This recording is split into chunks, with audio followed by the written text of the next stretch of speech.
And to the survivors, I want you to know the administration is going to be there, and we just talked about this, until we finish the job. It's going to take a hell of a long time and a serious amount of assets. There are many communities all across the Southeast United States this evening that are absolutely devastated and still trying to pick up the pieces, and will be that way for quite some time. None perhaps more so than in Asheville, North Carolina, and in the areas around that mountain town. That's where we begin tonight with our Mills Hayes, who is just outside of Asheville. Mills?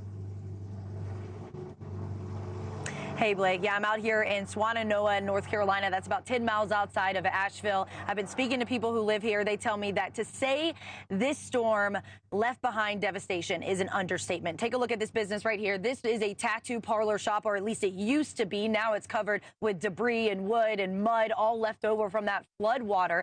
And check out the parking lot as well. Slabs of asphalt ripped off from that parking lot area because of how much water came through this area. I want to take you over to where the river is.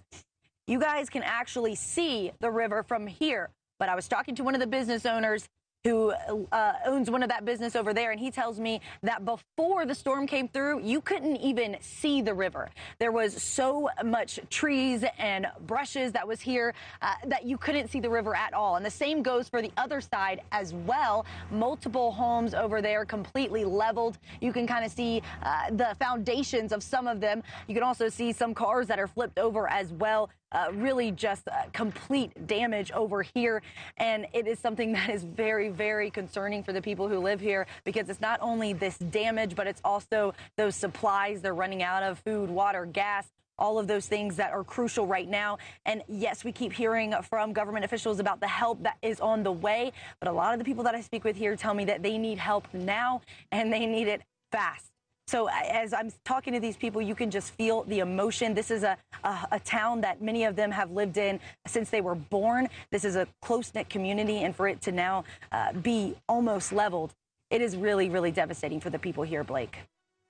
Our Mills Hayes live for us tonight just outside of Asheville, North Carolina. Mills, thank you.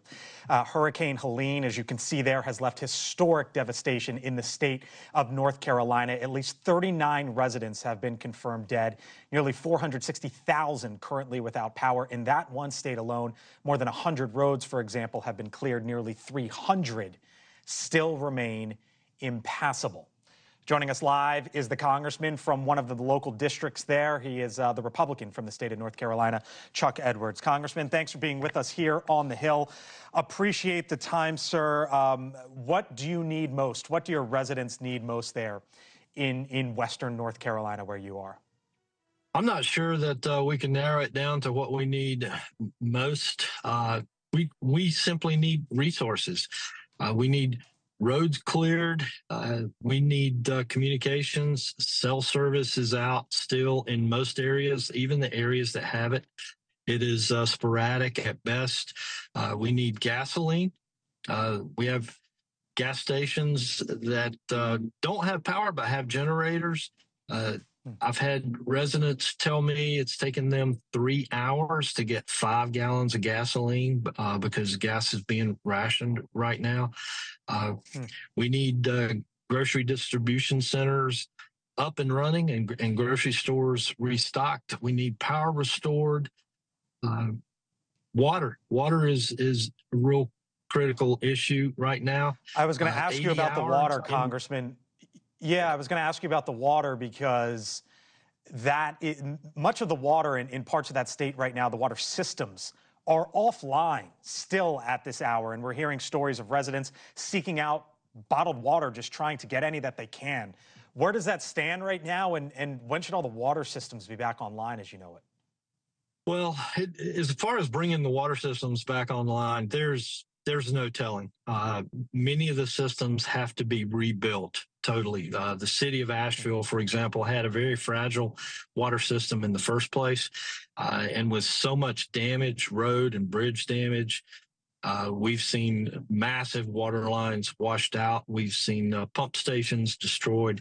It may take some time before we see the typical city utility water back online.